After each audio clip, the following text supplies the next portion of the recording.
यही हाफिज सईद ने कुर्बानी दी।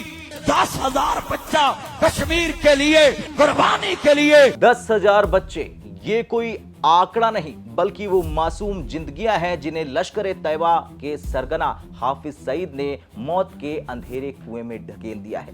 पाकिस्तान के बहावलपुर में गूंजी एक मौलाना की आवाज ने पूरी दुनिया में हड़कंप मचा दिया है। मौलवी नसीर मदनी ने सरेआम मन से वो सच उगल दिया जिसे पाकिस्तान की सरकार और सेना दशकों से दुनिया की आंखों में धूल जोकर छिपाती आई है। आखिर क्या है इन 10,000 बच्चों की कुर्बानी का सच? क्या हाफिज सईद वाकई सलाखों के पीछे अपनी सजा काट रहा है या फिर लाहौर के एक लग्जरी सेफ हाउस में बैठकर भारत के खिलाफ नई साजिशें बुन रहा है? चलिए जानते हैं। नमस्कार, जय हिंद, मैं हूं आयुष और आज भारत तक पर हम इस सनसनीखेज खुलासे की एक एक परत दर परत आपके सामने खोलेंगे। दरअसल तारीख थी 14 अगस्त, पाकिस्तान अपना स्वतंत्रता दिवस मना रहा था। ठीक उसी दिन बहावलपुर में लश्कर ए तैयबा के पॉलिटिकल विंग यानी कि पाकिस्तान मरकजी मुस्लिम लीग ने एक विशाल जलसे का आयोजन किया।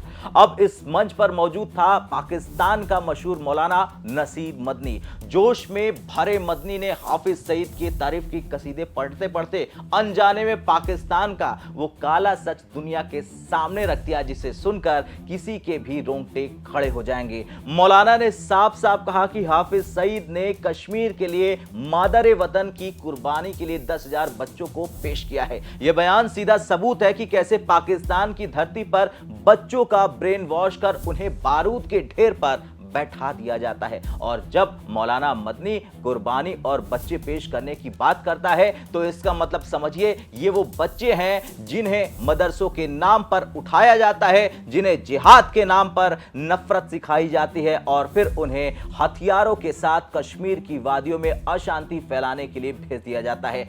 10,000 का ये आंकड़ा डराने वाला है दोस्तों। ये बताता है कि लश्कर का भर्ती नेटवर्क कितना बड़ा और कितना खतरनाक है। और जब इस मदनी ने भी यही कहा कि हाफिज सईद जेल में है क्योंकि उसने ये कुर्बानी दी है, लेकिन हकीकत में ये जेल उसे सजा देने के लिए नहीं बल्कि दुनिया की नजरों से बचाने के लिए एक कवच मात्र है। अब बात करते हैं उस जेल की जिसका दावा पाकिस्तान बार बार करता है।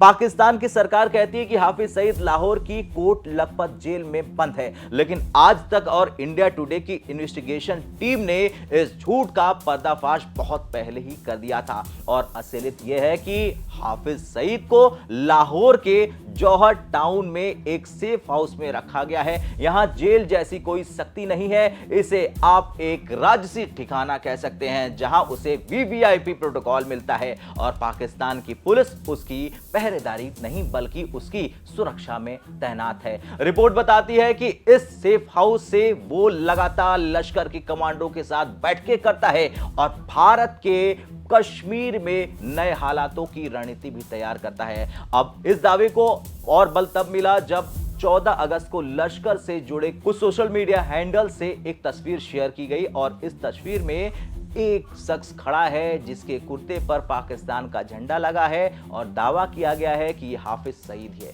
लेकिन चेहरा छिपा हुआ है। लेकिन संदेश बिल्कुल साफ है। लश्कर के समर्थक ये बताना चाहते थे कि उसका अमीर अभी भी आजाद है, सक्रिय है और उसके बीच है। अगर वो जेल में है तो ऐसी तस्वीरें और ऐसे जलसे कैसे मुमकिन है? ये पाकिस्तान की दोगली नीति का सबसे बड़ा उदाहरण है। हाफिज सईद केवल बातों का आतंकी नहीं है दोस्तों, उसके हाथ बेगुनाह भारतीयों के खून से रंगे हुए हैं। और हाल ही में एनआईए यानी कि नेशनल इन्वेस्टिगेशन एजेंसी ने पहलगाम हमले के मामले में हाफिज सईद के खिलाफ एक चार्जशीट दाखिल की है। भारत की एक अदालत ने उसके खिलाफ नॉन बेलेबल वारंट यानी गैर जमानती वारंट जारी किया है। भारत लगातार अंतर्राष्ट्रीय मंचों पर सबूत दे रहा है कि कैसे हाफिज सईद पाकिस्तान की सरकारी सरपरस्ती में आतंकी नेटवर्क चला रहा है। एफएटीएफ की ग्रे लिस्ट से बचने के लिए पाकिस्तान ने उसे सजा सुनाने का नाटक तो किया, लेकिन मौलाना नसीर मदनी जैसे मौलानाओं के बयान ये बताते हैं कि पाकिस्तान के दिल में अभी भी आतंकियों के लिए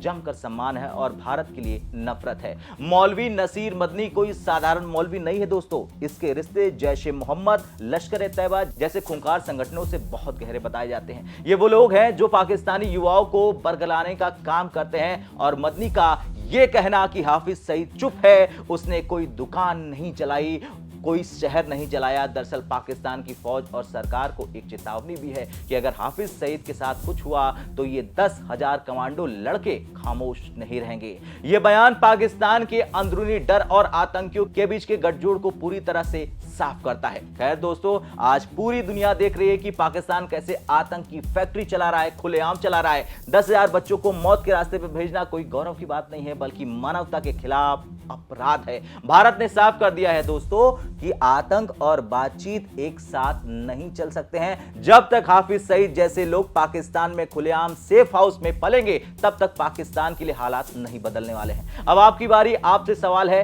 क्या आपको लगता है कि पाकिस्तान कभी भी हाफिज सईद जैसे आतंकियों को भारत के हवाले करेगा, या फिर यह जेल और सजा का नाटक ऐसे ही चलता रहेगा? आया नाम में कमेंट कर अपनी राय जरूर दें। जय हिंद।